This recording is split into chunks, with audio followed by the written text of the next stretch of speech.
નિર્જરાનો આપણે બચપનથી આપણે ચાલુ કરીએ છીએ. એને થોડા એવોર્ડને જે મળ્યા છે એવું પણ હું આપને બતાવીશ.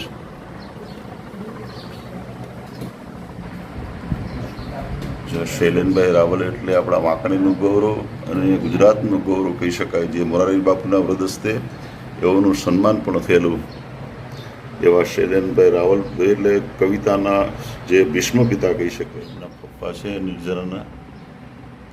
એક થોડીક ઝાંખી પણ બતાવું છું. જો એમના પપ્પાને પણ સન્માનિત કરવામાં આવ્યા છે, જતીનભાઈને, એ પણ હું બતાવું છું. જો નિર્જરાને વિશેષ, વાહ, નિર્જરાને વિશેષ એટલે વધારે, વાહ. નિર્જરાને નેશનલ સાયન્સમાં સેમિનારમાં પણ એમને સન્માનિત કરવામાં આવે. જો નિર્જરાના પપ્પા જતીનભાઈ ને બધાનો આખો એક, જો જતીનભાઈ એટલે ઇંગ્લિશના માસ્ટર છે. મારે પણ એમનું ટ્રાન્સલેટ કરવું હોય તો હું એમની પાસે જાઉં છું.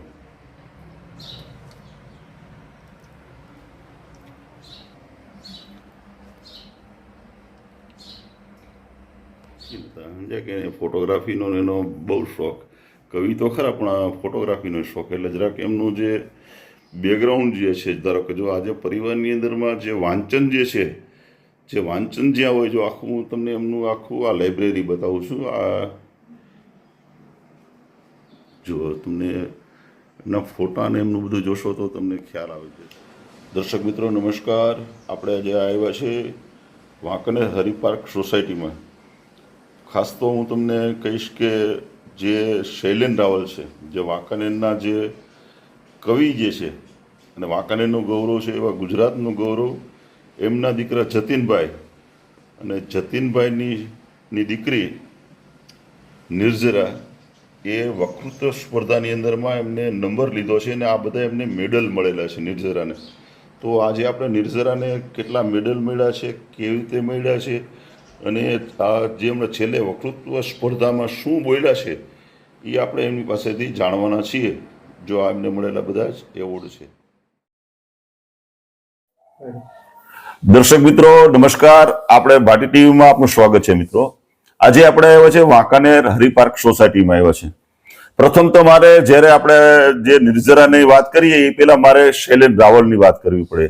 કારણ કે શૈલેન રાવલ એટલે કવિતાના શિરમોર જે કહી શકાય, ગુજરાતના જે કવિ જે છે એમાંના એક જે છે. અને એમના દીકરા જતીનભાઈ એ પણ બહુ સારા ઇંગ્લિશ અને સારા ટીચર છે. અને એમની દીકરી એટલે નિર્જરા, ખૂબ નામ સરસ છે. નિર્જરા, તમને ખૂબ ખૂબ અભિનંદન. અને નિર્જરાએ હમણાં તાજેતરની અંદરમાં જ એમને આપણા જે ગુજરાતના મુખ્યમંત્રી ભૂપેન્દ્રભાઈ પટેલે એમને એવોર્ડ આપી અને સન્માનિત કર્યા છે. અને વક્તૃત્વ સ્પર્ધાની અંદરમાં એમને નંબર મળ્યો છે. તો નિર્જરા, આજે તમને કેવી રીતે નંબર મળ્યો, શું મળ્યું અને કેટલા મેડલો મળ્યા છે એના વિશે અમને જરા જણાવશો અમારા દર્શકોને? સૌથી પહેલા તો આપનો ખૂબ ખૂબ આભાર. Thank you. અને આ જે વક્તૃત્વ સ્પર્ધા છે કે જેમાં મને સીએમ તરફથી જે એવોર્ડ મળેલા છે, આ બધાની શરૂઆત બહુ પહેલાથી, એટલે કે હું 4થા ધોરણમાં ભણતી હતી ત્યારથી થઈ છે. મારું જે શિક્ષણ છે, પ્રાથમિક શિક્ષણ, એ અંકુર પ્રાથમિક શાળા, ત્યાંથી શરૂ થયું છે. એટલે ત્યાંથી જ મને સ્ટેજ છે પ્રોવાઈડ કરવામાં આવ્યું. પછી 9-10 જે છે એ મેં એલકે સંઘવીની અંદર, અને જે દર્શનાબેન જાની છે અત્યારે તેમના પ્રધાનાચાર્ય, એમને આ સ્ટેજ પ્રોવાઈડ કરવામાં અને આગળ વધારવામાં ખૂબ એટલે ખૂબ મહેનત કરી છે. અને 11-12 સાયન્સ પણ મેં અહીંયા જ VS માં કરેલું છે. અને ત્યારથી 9-10 થી જ છે ને મોરબીની અંદર લોક વિજ્ઞાન કેન્દ્ર છે, આર્યભટ્ટ લોક વિજ્ઞાન કેન્દ્ર, ત્યાંથી આ સ્પર્ધાઓનો જે સિલસિલો છે ચાલુ થયો છે. ત્યાંથી જ જે આટલા બધા શીલ્ડ છે, પછી મેડલ છે, વક્તૃત્વનું જે સ્ટેજ છે, એનું સાચી સ્પીચ છે, એ ત્યાંથી ચાલુ થઈ છે. અને જે ભારતને, ભારતીય સંસ્કૃતિને એને પોષે એવા જે વિષયો છે એના ઉપર ઘણા વક્તવ્ય આપ્યા છે. અને તમને કેટલા એવોર્ડ મળ્યા છે એના વિશે જરા કહેશો દર્શકોને? હા, એટલે જે રીતના મેં કીધું કે ભાઈ ભારતીય સંસ્કૃતિને પોષે, ભારતના વિકાસમાં કંઈક ફાળો આપી શકે અને યુવા પેઢીનું શું મંતવ્ય છે એવા વક્તવ્યો છે એ આપેલા છે. અને અત્યાર સુધીમાં કહી શકે આમ તો ઘણા બધી સ્પર્ધાઓ છે કે જેની અંદર નંબર આવેલા છે. ઘણી બધી એવી સ્પર્ધાઓ પણ છે જેમાં નંબર નથી બી આવ્યા, એવું પણ છે. અત્યારે કહી શકાય કે 16-17 કરતા પણ વધારે શિલ્ડ છે, વાહ. ઘણા બધા મેડલ પણ છે. વાહ વાહ વાહ. બહુ સરસ. અને ત્યાંથી જે છે આ શરૂઆત થઈ છે. હા. અને ત્યાર પછી આ જે છે કે ભાઈ નેશનલ સાયન્સ સેમિનાર હતો, એમાં પણ મોરબી જિલ્લાની અંદર પ્રથમ સ્થાન મળ્યું હતું. વાહ. પછી અમદાવાદની અંદર રાજ્ય કક્ષાએ સાયન્સ સિટી ની અંદર એવો અવસર પ્રાપ્ત થયો કે ત્યાં હું મારું વક્તવ્ય આપી શકું. હા. અને ત્યાર પછી મારું 11-12 સાયન્સ હતું, એ ગ્રુપ સાથે મેં 11-12 સાયન્સ અહીંયા VS માં જ કર્યું છે. બરાબર છે. અને ત્યાર પછી અત્યારે હું રાજકોટમાં શ્રી MN વિરાણી સાયન્સ કોલેજમાં BSc મેથેમેટિક્સ નો અભ્યાસ કરું છું. વાહ વાહ. અને ત્યારથી જ્યારે હું કોલેજમાં પહોંચી પછી ત્યારથી આવી બધી સ્ટેટ લેવલની કે નેશનલ લેવલની જે સ્પર્ધાઓ છે ચાલુ થઈ છે. એ કોલેજ તરફથી ઘણું એટલે ઘણું પ્રોત્સાહન છે. અમારા જે પ્રિન્સિપલ છે ડોક્ટર KD લાડવા સર, વાહ. એમનું, અને અમારી જે કોલેજ છે એ આનું કહી શકાય કે સિંચન કરે છે. અને આવા વક્તાઓને અને આવા જે પણ કોઈ લોકો છે એમને પ્રોત્સાહન આપે છે. તો હમણાં યુવા ઉત્સવ હતો રમત ગમત અને સાંસ્કૃતિક વિભાગની કચેરી દ્વારા બરાબર છે. ડિસેમ્બરમાં 2024માં.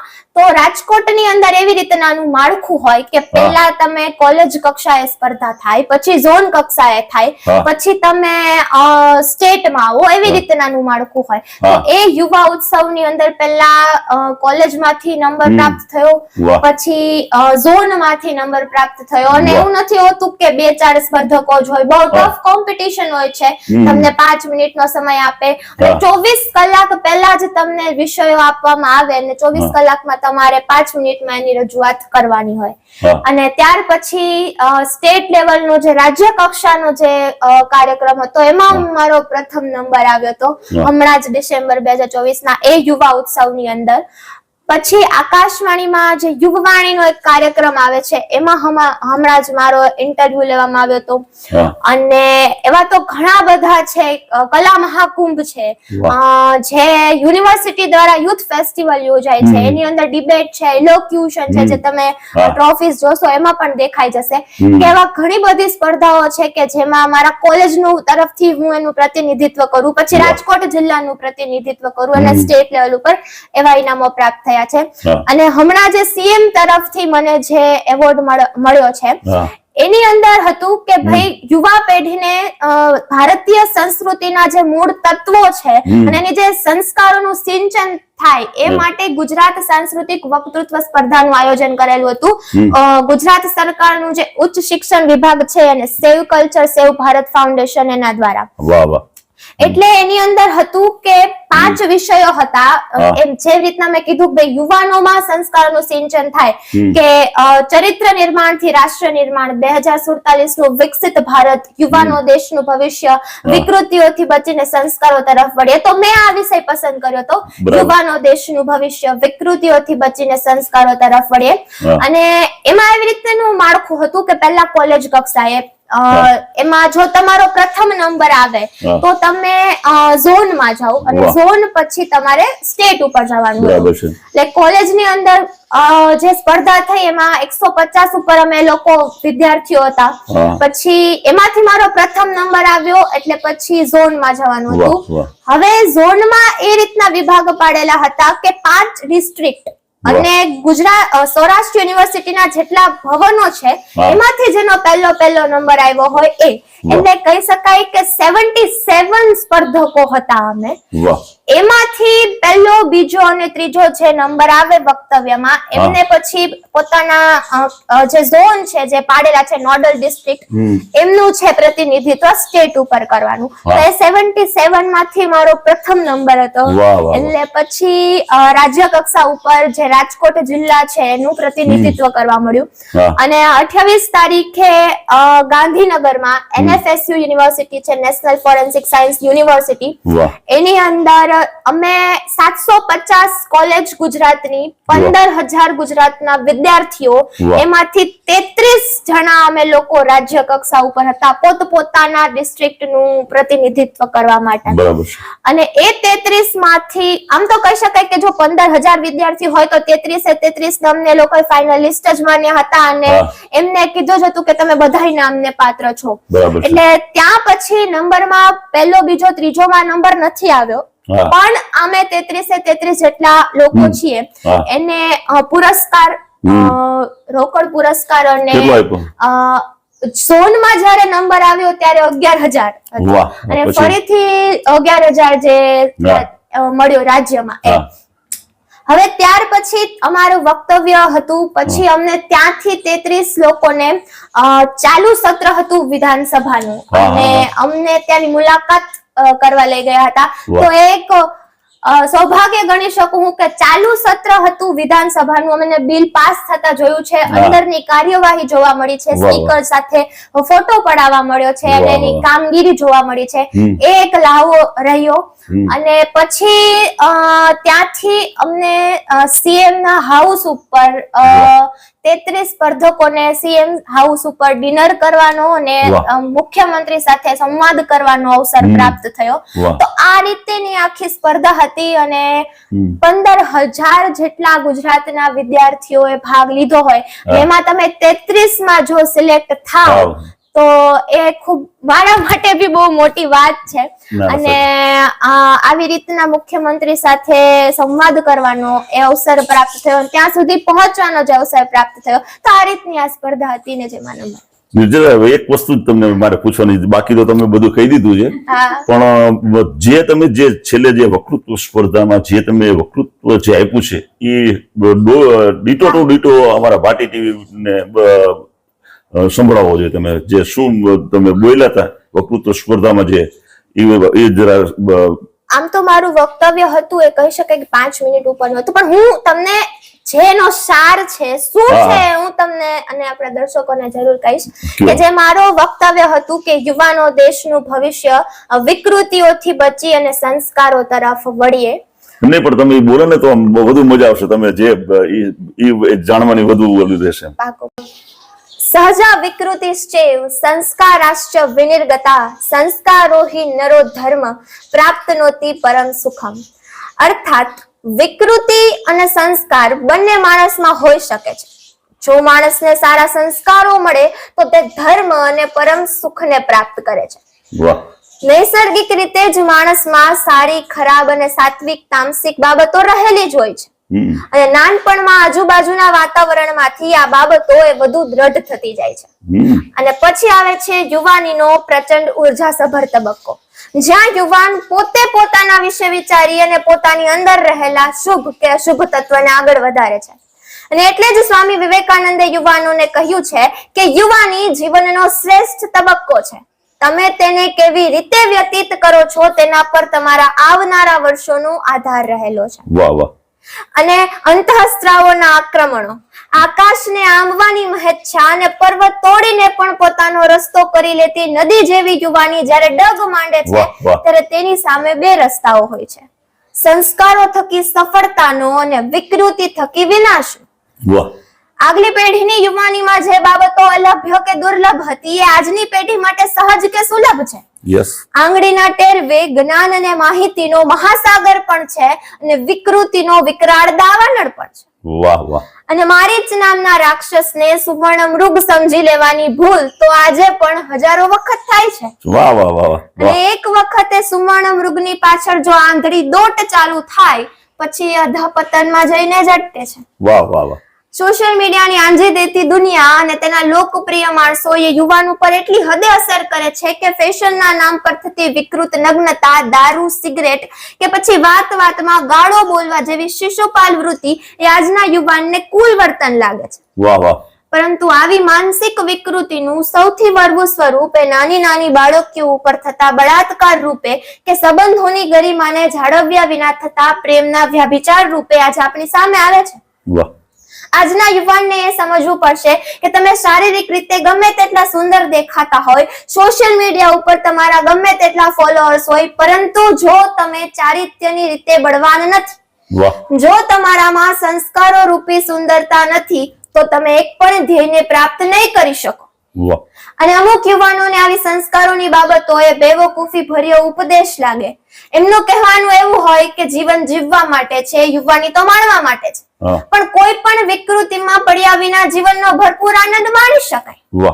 પરંતુ જો તમને ખજૂરાહોના શિલ્પો અને અશ્લીલ શોર્ટ વિડીયો વચ્ચેનો તફાવત નથી ખબર, જો આરતીમાં તન્મય થઈ અને ભાવાવેશમાં આવી જવું અને ડિસ્કોમાં દારૂ પી અને નાચવું જો આપણને સરખા લાગતા હોય તો ચોક્કસ આપણી આંખ ઉપર વિકૃતિના પડદા છે એવું આપણે કહી શકીએ. વાહ વાહ વાહ, બહુ સાચી. અને આવા વિકૃતિના વાતાવરણમાં પણ જેમને સંસ્કારોનો રસ્તો પસંદ કર્યો છે એવા કેટલા ઝળહળતા ઉદાહરણો આપણી સામે છે. વાહ વાહ વાહ. વિશ્વ વિજેતા બન્યા પછી ચેસ બોર્ડને પગે લાગતો ડી ગુકેશ, જે ધરતી ઉપર જીત્યા ત્યાંની માટી ચાખતો રોહિત શર્મા, કે રાફેલ જેવા વિમાનની ડિલિવરી લીધા પછી સ્વસ્તિકથી વધાવતા રાજનાથ સિંહ, કે આપણા ગુજરાતના પનોતા પુત્ર નરેન્દ્ર મોદી જ્યારે પ્રથમ વખત સંસદ ભવન પહોંચે ત્યારે તેને એક ઇમારત નહીં પરંતુ એક લોકશાહીનું મંદિર ગણીને તેના પાયાના પથ્થરને શીશ ઝુકાવે ત્યારે હિંમત આવે.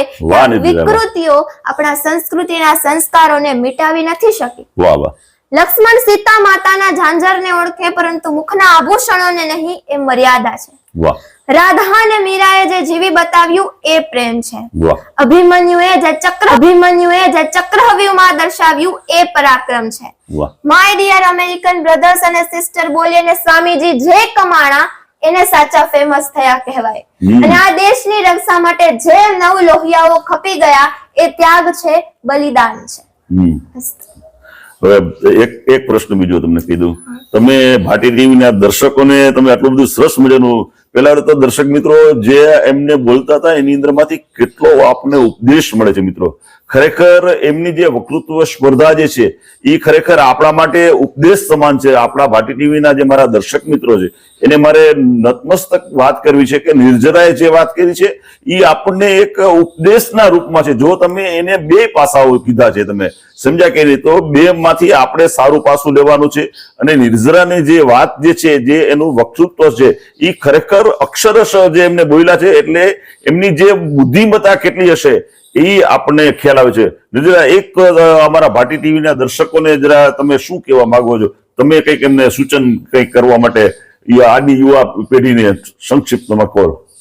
સૌથી પહેલા તો હું એ બહુ સારી રીતે માનું છું કે કોઈને ઉપદેશ આપવા માટે અને કોઈને કશું કહેવા માટે હું હજી સક્ષમ નથી. બરાબર. પરંતુ હું એટલું કહી શકું કે જે તમે અહીંયા જોશો કે આટલા બધા શિલ્ડ મળ્યા છે, કે ભાઈ આટલા બધા મેડલ મળ્યા છે, તો દરેક વખત એવું નથી થતું. ઘણી વખત વક્તૃત્વ સ્પર્ધામાં ભાગ લીધો હોય અને નથી બી નંબર આવ્યો એવું પણ બન્યું છે.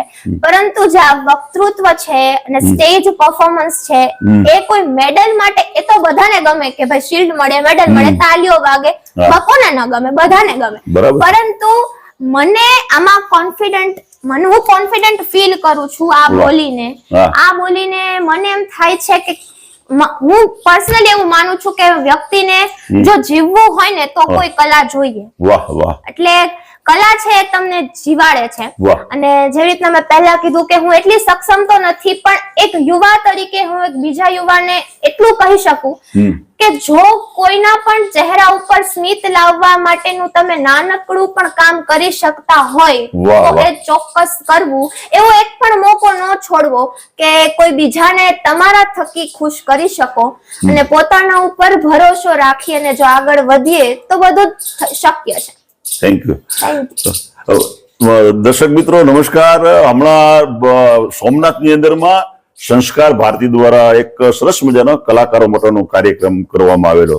તો રમણીકભાઈ ઝાપડિયા, જો તમે અમારી રીલ્સ જોતા હોય તમે જે સંસ્કાર ભારતીના, તો મારી એક તમને નમ્ર અપીલ છે કે આવતા વર્ષે જ્યારે જે સોમનાથમાં કે અન્ય જગ્યાએ જે સંસ્કાર ભારતીનો જો કાર્યક્રમ થાય અને એની અંદરમાં તમે નિર્જરાનું ખરેખર આવું સરસ મજાનું વક્તૃત્વ જો તમે રાખો તો ખરેખર આખા ગુજરાત લેવલે એક આપણી જે અમારા વાંકાણીની દીકરી જે છે એને એક સરસ મજાનો મોકો મળે અને એક સરસ મજાનો એક સંદેશો આપે. તો એવી પણ મારી વિનંતી છે. અને નિર્જરા, તમે ખૂબ આગળ વધો અને ખૂબ પ્રગતિ કરો એવી ભાટી ટીવી વતી અને એક ભાટીએન તરીકે હું તમને ખૂબ ખૂબ શુભેચ્છા પાઠવું છું. તમે અમને મુલાકાત આપી એ બદલ તમારો ખૂબ ખૂબ આભાર. જેવી રીતે કીધું પપ્પાએ કે મને કોઈ પણ સ્પર્ધામાં જો નંબર આવે તો મને પુસ્તકો આપવામાં આવે છે.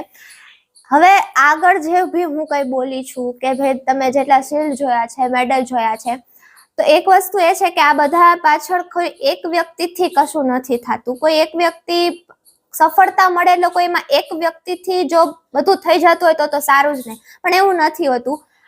એક વક્તવ્ય હોય કે પછી કઈ પણ વસ્તુ હોય, મારા મમ્મી, મારા પપ્પા, મારા દાદા દાદી કે પછી મારા બહુ ભાગ્યશાળી ગણું છું કે મારા એવા મિત્રો કે જે બધાય પૂરેપૂરા મારા સપોર્ટમાં હોય છે, મને શારીરિક રીતે આગળ વધારવા માટે, માનસિક રીતે આગળ વધારવા માટે, કોઈ પણ રીતે. તો આ એમના સપોર્ટ વિના કઈ નથી થતું. તો મારા મમ્મી પપ્પા, દાદા દાદી કે ભાઈ મારા જેટલા બી મિત્રો છે બધાનો આ તકે ખૂબ ખૂબ આભાર કે આ જે પણ કાંઈ મળ્યું છે એમાં હું એક કંઈ નથી કરી શકતી. જો સફળતા મળે તો એકથી કંઈ ન થાય.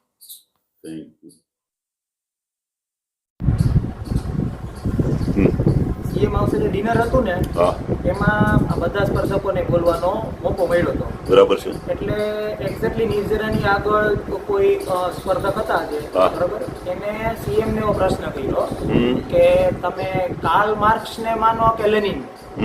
એટલે એની બાજુમાં જ તે ઋષિકેશ પટેલ બેઠા હતા, પ્રફુલ પાનસેરિયા. બરાબર છે. પ્રફુલ પાનસેરિયા સાહેબ એનો વ્યવસ્થિત આખો જવાબ આપ્યો, બરાબર, કે સાહેબ શેમાં માને છે. પૂરું થયું એટલે તરત જ સીએમએ એવું જાહેરમાં કીધું કે હું મુખ્યમંત્રી છું એટલે એનો અર્થ એવો નથી કે મને બધી ખબર હોય. આ તો સારું છે કે પ્રફુલભાઈ બેઠા હતા, એને જવાબ આપ્યો. બાકી એવું જરૂરી નથી કે હું સીએમ છું મને બધી ખબર હોય. ત્યાર પછી તરત જ નિર્જરાને માઇક આપવામાં આવ્યું અને એની સાથે પેલા થોડીક એને પર્સનલ વાત કરી સીએમએ કે તમે કેવી રીતે ભણો છો, અપડાઉન કરો છો, અહીંયા સાથે કોણ આવ્યું છે, બધી વાતચીત કરી. અને પછી એને કાંઈ પણ બોલવાનું કીધું ત્યારે નિર્જરાએ એમ જ કીધું કે સર, એક મુખ્યમંત્રી થઈને, આવડી મોટી વ્યક્તિ થઈને જાહેરમાં આ વસ્તુ મને નથી ખબર એ કબૂલ કરવું, એ બહુ મોટી વાત છે. હું એને સલામ કરું. વાહ વાહ. એની ઉપર એને અહીંયા તાલીઓનો ગડગડાટ મળ્યો. વાહ વાહ વાહ. જેને કીધું. શૈલેન્દ્રભાઈ, તમે કંઈક નિર્જરા વિશે આ તમે જે કઈ જોયું, જે કઈ અનુભવ્યું, આ ઈ એનું ફળ છે.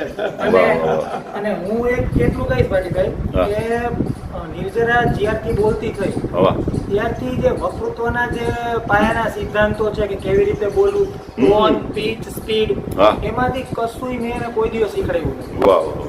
એને એનો જ્યારથી જીતતી થઈ ને ત્યારથી મેં એને એટલું જ કીધું છે કે જો તારા નંબર આવે છે તો તારી નેચરલ સ્પીચ ઉપર આવે, તું એને એમને જાળવી રાખ બસ. એટલે મેં એને આ બાબતની અંદર કોઈ ગાઈડ નથી કરી, કોઈ ટ્રેનિંગ નથી આપી. એ નેચરલી જ બોલે છે અત્યાર સુધી. મારા તરફથી એટલું છે કે અમે જ્યારે કોઈ પણ સ્પર્ધામાં, નાની મોટી ગમે સ્પર્ધામાં નંબર લઈ આવે ને ત્યારે અમારા તરફથી એને ભેટ સ્વરૂપે પુસ્તકો આપી. વાહ વાહ. એને દરેક વખતે પુસ્તકો મળે. Very good, very good, thank you.